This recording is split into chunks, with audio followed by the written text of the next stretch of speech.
Assalamualaikum warahmatullahi wabarakatuh. Salam Om Swastiastu, Namo Buddhaya, salam kebajikan, salam sejahtera bagi kita semua. Dewan juri yang terhormat, izinkan saya beserta rekan-rekan saya memperkenalkan diri. Perkenalkan, nama saya Muhammad Zikri Baldi Ramadan. Saya Halid Abdurrahman. Saya Muhammad Rifki Ali Nugraha. Kami dari tim Azolami Ropila, delegasi SMA Negeri Karangketung, Kabupaten Lebak, Provinsi Banten. Kami berada di sini akan membahas mosi yang telah kami tetapkan, yaitu Indonesia akan menjadi negara maju pada tahun 2030. Tentu saja kami bersependapat bahwasannya kami kurang setuju dengan mosi kali ini. Mengapa? Karena Indonesia belum memiliki fondasi yang kuat untuk menjadi negara maju pada tahun 2030. Seperti yang dikatakan Nugroho Dewanto pada saat menjadi narasumber pada peluncuran buku Indonesia Menuju 2030 di Lemhanas RI. Ada 3 fondasi yang dimiliki negara maju untuk memenahi masalah tersebut, yaitu investasi di bidang kesehatan, bidang pendidikan, dan membangun infrastruktur secara masif. Selain itu, juga memiliki investasi di bidang STEM, sains, teknologi, engineering, matematik. Ya, fondasi-fondasi yang dimiliki negara maju, namun di Indonesia masihlah belum terbangun kokoh. Misalnya, investasi di bidang kesehatan yang sekarang ini menjadi trending topik, defisit BPJS membengkak dari tahun ke tahun. Pertanyaannya, apakah kepuasan pasien menjadi nilai ukur untuk memenahi masalah tersebut? Padahal kata pemerintah akan mengirangankan masalah kesehatan sebagai bentuk majunya Republik ini.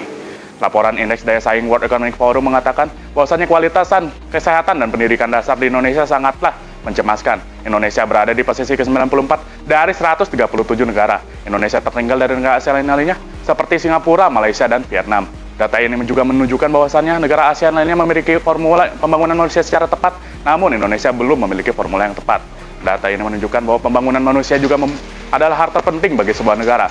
Dalam sejarah menyebutkan bahwasannya sumber daya manusia adalah kunci keberhasilan majunya suatu negara dan bukan sumber daya alam. Yang kedua, fondasi negara maju ialah investasi dalam pembangunan infrastruktur. Seperti yang dikatakan Presiden Joko Widodo, membangun infrastruktur berarti mewujudkan keadilan sosial bagi seluruh Indonesia dengan konsep Indonesia sentris.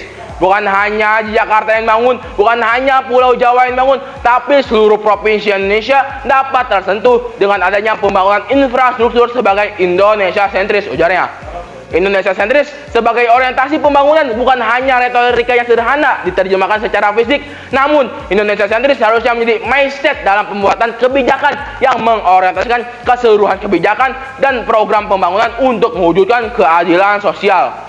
Mengusahakan kegiatan ekonomi yang merata dengan mengalokasikan ASN tidak akan berhasil, karena yang dibutuhkan adalah peningkatan kegiatan ekonomi yang regional seperti pertanian, industri, dan pariwisata yang pada dasarnya dalam pemerataan pembangunan infrastruktur pun masih belum bisa.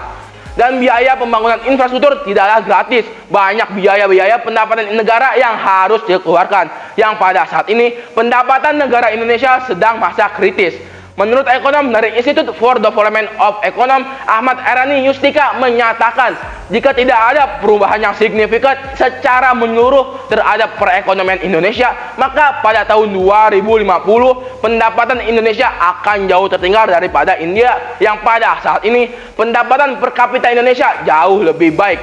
Jadinya negara Indonesia harus bersaing ketat dengan negara lainnya agar mendapatkan pemasukan pendapatan untuk membangun infrastruktur.